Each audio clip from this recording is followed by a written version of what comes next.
Hi guys, welcome back to another video. Today we're going to be taking a look at business growth in terms of the internal and external ways that a business is able to grow. And we're looking at this at the CSEC level for the principles of business subject area. Under this topic, we'll be taking a look at the two main categories of growth. One of the first one being internal growth. Now for internal growth, all of these things are actually happening within the business itself. So the business itself is growing, and we're gonna see a few examples in terms of just how a business can experience internal growth. One of the first ways is opening other branches. So you know a business is experiencing growth when they are able to open additional branches. So previously the business just had one branch, they were operating there, but because they're doing so well, they are now able to open additional branches in other areas, employing more workers. So some of these points are leading into the other one. So if you are opening more branches, that would mean that you are employing more workers because you would need to staff persons to be able to carry out the different roles and responsibilities in these new branches. Establishing a commerce, that is simply looking at the fact that when a business is growing and becoming larger, they are able to now establish or have an online presence. So let's say their store was only existing physically. Now they are able to create a website for their business. They are able to reach more customers virtually as well as physically.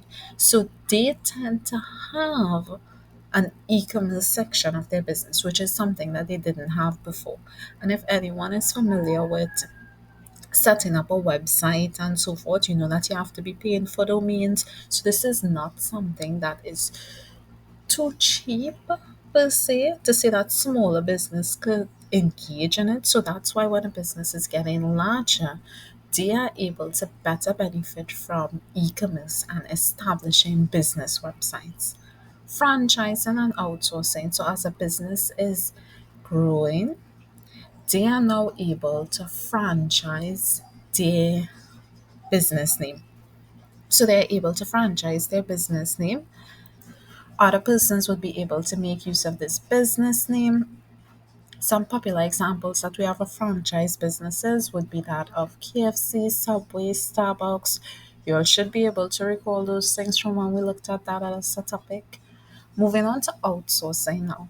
As a business is getting larger, they can actually outsource part of their operations or simply outsource some products or items.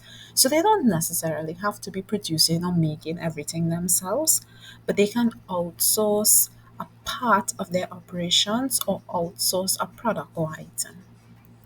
That generally sums it up for internal growth. When a business is experiencing internal growth, this is something that is very positive. And also, you have the fact that the business itself has more control over the growth because it's happening within the business.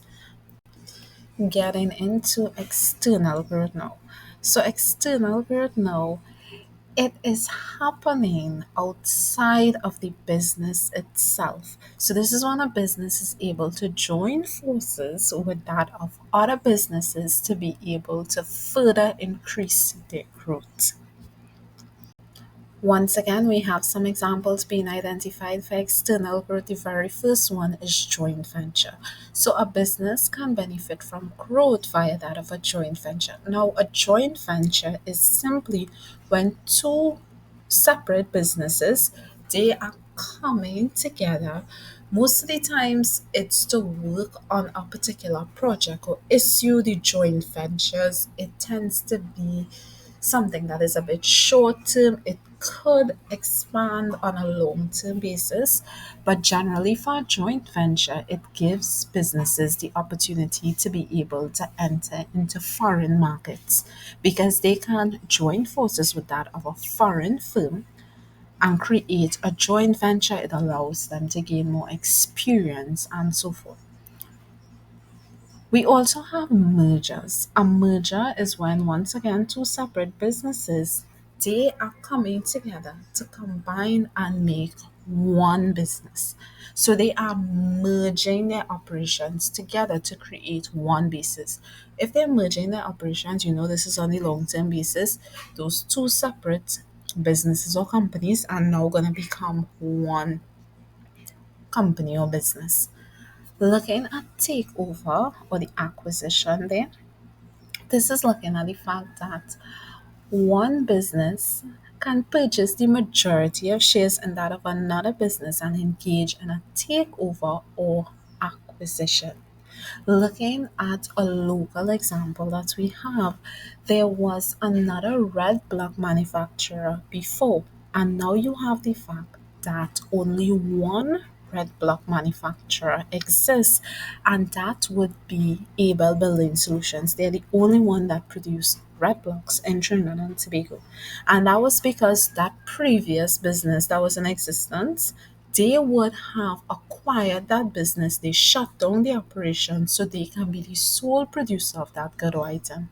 So under the takeover or acquisition, most of the time these businesses are actually trying to eliminate their competition. Looking now at a more international example that a lot of us would be familiar with, Mark Zuckerberg, when he acquired Instagram and WhatsApp, which is now under his Meta platform, he would have merged the three apps together and so forth. You had separate owners or app developers for Instagram and WhatsApp, but he was able to take over or acquire those apps. So that is summing up the examples that we had for external growth. Moving on to some of the effects of growth now. You have a change in the organizational structure, especially for when you have a merger taking place. So these two businesses, they would have to, instead of having two separate IT departments, they would have one IT department instead of having two separate human resource. When they were operating as individual organizations, now they're just gonna have one human resource department. You also have an increase in capital. So, whenever you are experiencing growth, whether it is internal or external, you do have an increase in the capital amount for that business owner. Labor. So we identified earlier, especially on the internal growth, you do have the opportunity to have increased labor use of technology. As you are growing, you have the opportunity to make use of more modern equipment and technology, be able to produce your goods even more efficiently. And you also have the opportunity for potential as well. The larger your business is becoming, the more your business is growing. That means you have the opportunity to be able to supply your goods not only to the local market but also to that of the international, or be able to operate and export to foreign markets as well. Thanks for watching another video. Don't forget to like and subscribe and interact with some of our other videos as well. We do hope that the topic was understood. And if you all have any questions, you can let us know.